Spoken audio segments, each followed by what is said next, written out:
हमारे शास्त्रों में 8 प्रमाण बताए हैं। जब प्रत्यक्ष प्रमाण संदेह उत्पन्न करता है फिर वहां आता अनुमान प्रमाण।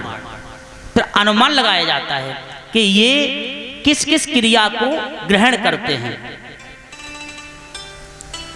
शास्त्रों में प्रत्यक्ष प्रमाण के लिए एक सबसे बड़ा एक प्रमाण आता है जो उदाहरण देते हैं, थोड़ा उजाला हो और थोड़ा सा प्रकाश हो, धुंधलापन हो प्रकाश में, पूर्णतः कोई वस्तु दिखाई न देती हो और रस्सी पड़ी हो तो वहां भ्रम पैदा हो जाता है कि ये रस्सी है या सर्प है।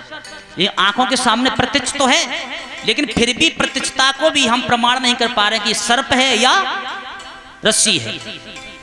तो बिरबहाल अनुमान प्रमाण काम करता है। फिर सोचते कि सर्प को आने की स्थिति कोई है या नहीं। जब प्रमाण वो भी फेल हो जाता है तो प्रतंडा प्रमाण को हम लेते हैं। फिर वहां पर या तो अंधेरा कर देते हैं या उजाला कर देते हैं, तब जाकर के वस्तु का उदय प्रतीक होता है। ये पूर्व प्रमाण होता है। सबको पता है कि जब बादल बरसता है तो सारी जगह एक जैसी हो जाती है, गीली हो जाती है। और शाम को आप सो गए, आपने ये पहले देख चुके हैं। आप सो गए और सुबह उठे तो देखा कि पूरी छत गीली थी, आपके सामने तो पानी बरसा नहीं। फिर आप कैसे कह रहे हैं कि पानी बरसा? किससे लगाया?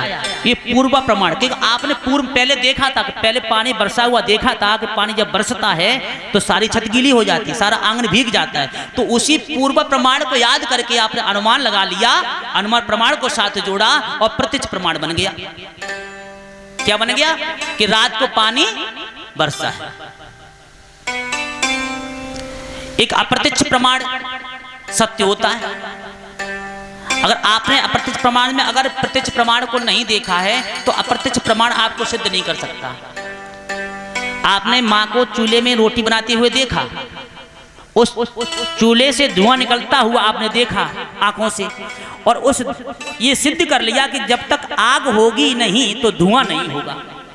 और दीवार के उस साइड आग जला दी जाए और धुआं आकाश को जाता हो और आप इस साइड खड़े हो तो आप जरूर कह देंगे कि उधर आग जल रही है। आप तो देख नहीं रहे, प्रत्यक्ष तो है नहीं, लेकिन क्या अप्रत्यक्ष प्रमाण है, सिद्ध कर रहा है कि बिना आग के, बिना अग्नि के कभी धुआं नहीं होता।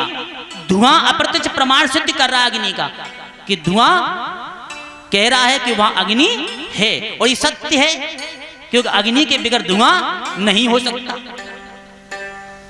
लेकिन हम अक्सर करके एक ही बात को मान लेते कि प्रत्यक्ष प्रमाण हो, फिर क्या जरूरत है? अरे प्रत्यक्ष प्रमाण नहीं, 7 और भैया उसके, जब तक वो 7 और 8 मिलकर के जब सत्य न कर दें कि ये बात सही है, तब तक उस बात को मान लेना उचित नहीं होता। तभी तो कहते हैं कि हमारा तो बहुत अच्छा दोस्त था लेकिन उसने दगा दे दिया, क्योंकि आपने 8 प्रमाण लगाए ही नहीं थे। 8 प्रमाण से जांच लिया होता तो सुदामा और कृष्ण जैसी मित्रता कभी खंडित नहीं होती। क्यों पृष्ठ महाराज? हो सकता है। धोखा कहां रहता है? जगपति महाराज, धोखा का निवास स्थान कहां है? कहां घर कहां है उसका? नहीं, वो अलग विषय है। मैं पूछना चाहता हूं धोखा का घर कहां है, निवास कहां करता है धोखा?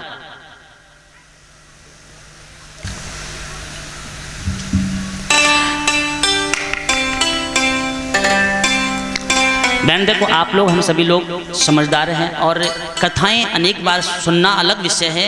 और शायद है कि कोई शब्द ऐसा होता है किसी का जीवन परिवर्तन हो जाता है। ऐसा कोई भी वक्तव्य नहीं जो किसी के जीवन से जुड़ा हुआ न हो।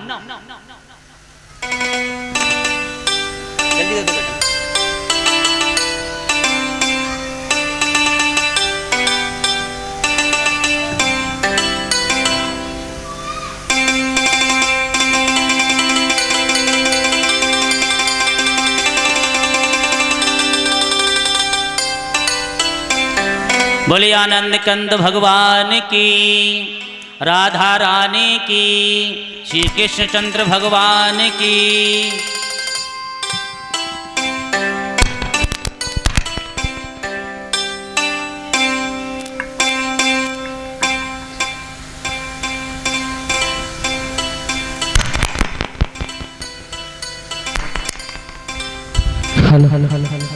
और एक आग्रह